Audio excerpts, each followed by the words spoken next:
Did you know that professionals struggle to get stakeholders, managers, and teams aligned to their ideas? Getting buy in is a sure way to get stakeholders excited about your ideas, resolve cross functional issues, and advocate for yourself and your team.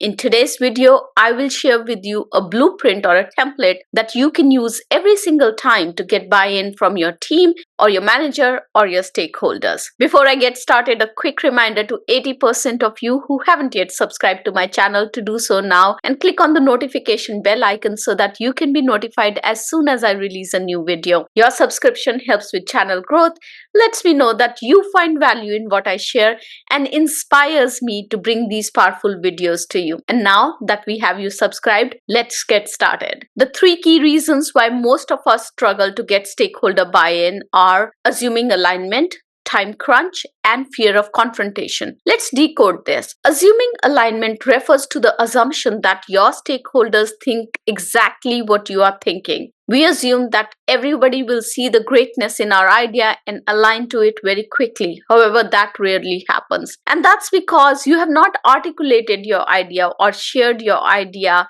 with your stakeholders in a way that aligns with their business initiatives. You can't assume that your stakeholders will believe in your idea when they haven't discussed it with you, even when they haven't had an opportunity to ask you questions. Just by sharing the idea, you cannot get a buy-in.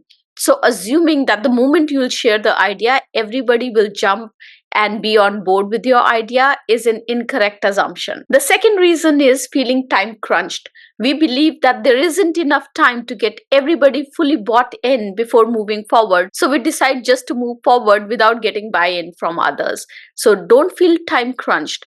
Third is the fear of confrontation. We are afraid someone will confront us or will disagree with us. So we try to sneak the plan through. And sometimes we do it subconsciously and we aren't even aware of this fear. Whether you are pitching for a new project at work, suggesting improvements to an existing process, or presenting a fresh strategy, getting others to support your ideas is so crucial for success. And now that we know all three reasons why we struggle to get the buy-in, let's look at the blueprint that you can follow to ensure that your ideas are heard and embraced by your stakeholders, by your managers, and your team. The first aspect to this blueprint is to identify allies who can be champions of your ideas. Allies are individuals who have influence and they can help you advocate for your proposal. Building a team of supporters not only strengthens your position, but also increases the reach and the impact of your message and your idea. Look for colleagues, look for mentors, sponsors, or leaders who share your vision and they can lend their support to amplify your message. Next is to use a storytelling approach to craft a compelling narrative for your idea or recommendations. We are human beings. We learn from stories. We have grown up with stories. People connect with stories on an emotional level, which makes stories such a powerful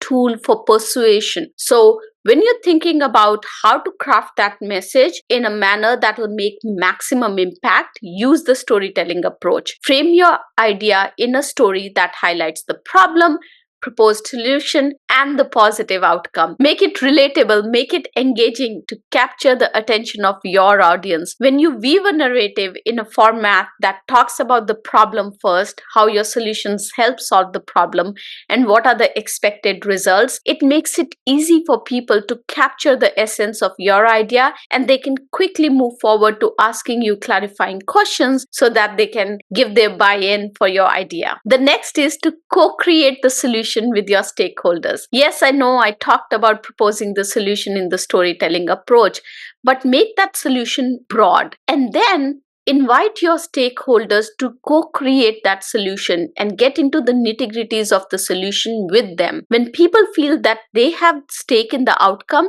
they're more likely to support the idea. Seek input from relevant parties early on in the process and incorporate that feedback. This collaborative approach not only improves your proposal but also fosters a sense of ownership amongst the stakeholders.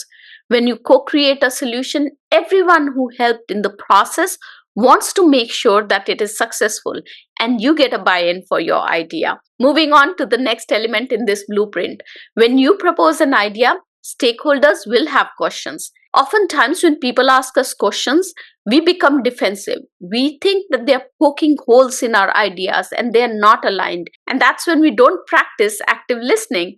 And what we do is we try to become defensive and we start framing the answers in our head even before people have asked us the question. So show genuine interest in their perspective. Be open to the feedback and address their worries and questions thoughtfully, demonstrating that you value their input. Don't be defensive. Be in a constructive feedback receiving mode and look at the questions and ask clarifying questions. How can I respond to this question so that it will help you elevate the fears that you have around the idea that I'm suggesting? So those kind of clarifying questions will help you frame an answer that will resonate with your audience. Empathetic listening builds trust. It can help you identify potential obstacles that you can then proactively address. So look at this question answer phase in your idea sharing process as a phase that's critical for the success of your idea implementation. The next element in this blueprint process is to be prepared to support your responses with data, including customer stories and metrics. Most organizations today take a data-driven approach. Hard numbers and concrete examples add credibility to your proposal. Use relevant data to back up your claims and highlight the potential benefits of your idea or the solution that you want to implement or the process change that you want to implement. Customer use cases and success stories are a great way to show real-world applications and success, making your idea more tangible and convincing. And finally, in this entire process, project confidence. Your body language, your tone of voice, your overall presence can significantly influence how the message is received. Present your idea with enthusiasm and assurance and deep conviction. Confidence inspires trust and can persuade others to believe in your vision. When you are confident in your vision and when you come across confident while talking about your vision, the numbers, the customer stories, everybody else feels confident about your ideas. But when you are shaky about your idea, when you use phrases like maybe, I don't know, I think so, then others feel nervous about your idea because they don't get that sense of confidence from you. So there you go. That's the blueprint. Engaging allies, using storytelling approach, co-creating the solution, listening with empathy, taking a data-driven approach, and projecting confidence while delivering your idea. By implementing this blueprint, you are well on your way to turning your ideas into a reality and getting buy-in from all your stakeholders to move forward with your proposed solution and make an impact. If you liked this video, please like, share, comment, and subscribe. By doing so, you help in increasing the reach of the channel and help others who might benefit from my videos. Thank you so much for watching. Have a successful week. Bye-bye.